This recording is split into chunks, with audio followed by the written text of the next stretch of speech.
El día de hoy conoceremos dolencias y síntomas de trastornos metabólicos de presentación frecuente. Es necesario tener en cuenta que estos síntomas pueden tener muchas otras causas que no son necesariamente metabólicas. El primer signo que abordaremos es la fatiga, que es una sensación de agotamiento constante que se puede presentar en distintos cuadros clínicos. Dentro de estos está el hipotiroidismo, la insuficiencia cardíaca, la insuficiencia renal, la diabetes mellitus y enfermedades pulmonares. Pero una de las causas por lejos más frecuente de cansancio y fatiga es la falta de hierro y la consecuente anemia. La anemia se produce cuando la concentración de hemoglobina sanguínea se sitúa por debajo del intervalo normal para la edad y el sexo del paciente. Dicho intervalo es de 13.518 gramos sobre decilitro en hombres y de 11.516 gramos sobre decilitro en mujeres. Los síntomas dependen de la gravedad de la anemia. Una pequeña disminución de la hemoglobina suele ser asintomática. La mayoría de los síntomas son inespecíficos y se deben a la reducción del aporte de oxígeno a los tejidos. Estos pueden incluir fatiga, cefaleas, disnea, palpitaciones y desmayos. Dado que estos síntomas son relativamente inespecíficos, para determinar la causa de la anemia se dispone de una amplia batería de pruebas, entre las que se encuentran las siguientes. Hemograma completo, que incluye determinación de la concentración de hemoglobina, número de glóbulos rojos y diversos índices calculados como el volumen corpuscular medio y la hemoglobina celular media. Frotis de sangre periférica, que proporciona información sobre la morfología de las células. Recuento de reticulocitos. Hierro sérico y capacidad total de fijación de hierro transferina. Ferritina sérica. Concentraciones de vitamina B12 y folato. Y la prueba de Schilling, que es específica de la anemia perniciosa.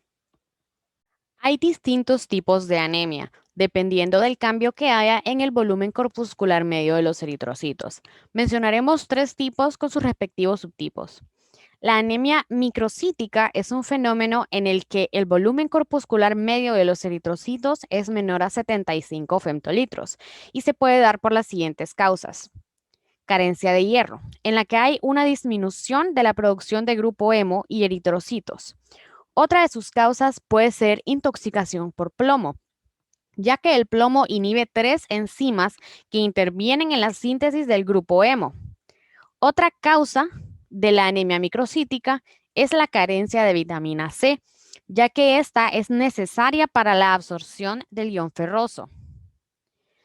La anemia normocítica se da cuando se tiene un volumen corpuscular medio de entre 76 y 100 femtolitros y su causa puede ser una anemia hemolítica, que es una carencia de enzimas eritrocíticas como la piruvatocinasa o la glucosa 6-fosfato deshidrogenasa.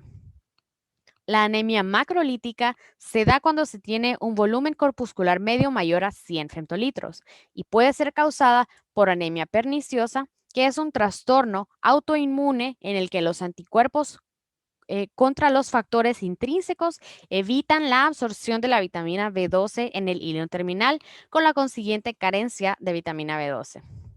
La otra causa de anemia macrocítica es la carencia de ácido fólico o de vitamina B12, ya que estos dos componentes son necesarios para la síntesis de ADN y por esto puede ocurrir una anemia megaloblástica. Ahora hablaremos sobre la anamnesis, y es que esta herramienta nos permitirá conocer causas de los trastornos que aquejarán a los pacientes. La anamnesis es información que el profesional de la salud recopila mediante preguntas específicas formuladas al paciente o a otras personas relacionadas a este, con el fin de obtener información útil y elaborar datos valiosos para formular un diagnóstico y tratar al paciente. A continuación se expone un plan básico diseñado para ser utilizado cuando comiences a atender un paciente, memorizándolo hasta que su aplicación sea automática después de varios usos. Información personal. Esta incluirá nombre y sexo, edad y fecha de nacimiento, trabajo y grupo étnico. Enfermedad actual. Este apartado comprende una breve exposición de los síntomas referidos por el paciente con sus propias palabras, por ejemplo, dolor. Antecedentes de la enfermedad actual. Intenta que el paciente exponga con sus propias palabras los antecedentes de la enfermedad y cuándo cree que comenzó, cuál ha sido su evolución o duración, cuándo se presentó el problema o cuándo comenzó el paciente a encontrarse mal, el inicio fue rápido o lento, cuál es la naturaleza de la enfermedad, ha cambiado y si hay dolor, cuál es su localización, su posible irradiación, etcétera. En caso de vómitos, ¿con qué frecuencia? Al momento de realizar la anamnesis, el modo de establecer la comunicación es absolutamente esencial. Una buena comunicación hace que los pacientes estén más cómodos y facilita en gran medida el diagnóstico correcto. Es importante que el paciente se encuentre cómodo durante la consulta, aunque ello a veces es más fácil de decir que de conseguir, ya que las personas tienden a sentirse comprensiblemente inquietas en el marco de una situación clínica. Entre las capacidades importantes a este respecto, cabe mencionar las siguientes. Capacidades de comunicación verbal. Empieza siempre comprobando cuidadosamente la identidad del paciente, explicándole quién eres e intentando conseguir su consentimiento para proceder a la anamnesis. Establece la necesaria empatía con el paciente. Se trata de intentar conocer su punto de vista, lo que no es lo mismo que mantener una actitud compasiva. Verifica que has entendido lo que el paciente ha explicado, repitiéndolo a modo de resumen para reforzar su confianza. Evita el uso de jerga médica. Una gran parte de la sintonía de la comunicación es no verbal. Esto incluye aspectos como postura corporal, expresión facial y gestualidad. A veces somos conscientes de tales aspectos, pero muchas veces se trata de manifestaciones subconscientes. Las referencias no verbales son esenciales en el entorno clínico, tanto para el establecimiento de vínculos con el paciente como para ampliar la perspectiva de su dolencia. Durante la consulta, a menudo son útiles puntos como los siguientes. Siéntate de modo que tus ojos queden aproximadamente al mismo nivel que los del paciente, preferiblemente sin que la mesa se interponga entre los dos. Mantente a una distancia cómoda e intenta estar frente al paciente al dirigirte a él. Mantén contacto visual idóneo, aunque el paciente no lo haga. Sin embargo, intenta no mirar fijamente. Utiliza señales de comunicación no verbal para hacer ver que estás atento y reforzar la confianza del paciente. Asiente, sonríe y cuando sea oportuno, incluso ríe abiertamente para que el paciente se sienta cómodo. La sonrisa es especialmente importante. Esta sección trata los principales signos que en un examen clínico son causados por un trastorno metabólico subyacente que puede observarse en la exploración. Preséntate, obtén el consentimiento informado y lávate las manos.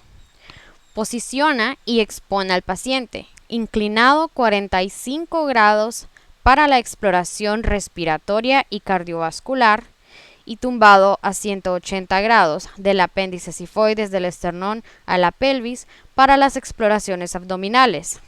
Pregunta al paciente si siente dolor y asegúrate de que se encuentra cómodo.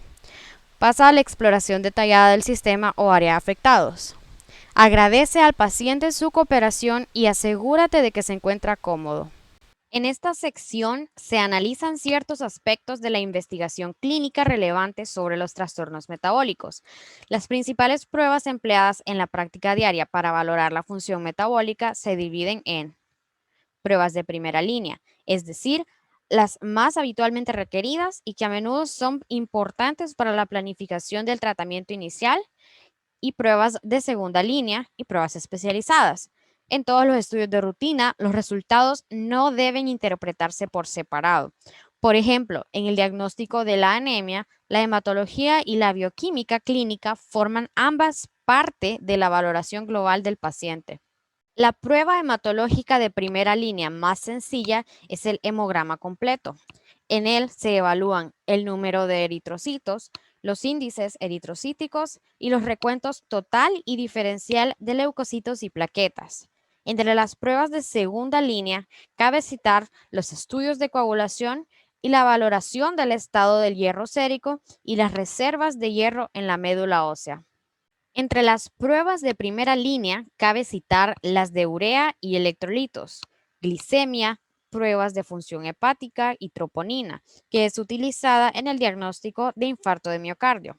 Las pruebas de segunda línea incluyen las de función tiroidea, glucohemoglobina, magnesio sérico, ferritina, folato, perfil lipídico y proteína C reactiva, importante en el diagnóstico y control de las infecciones.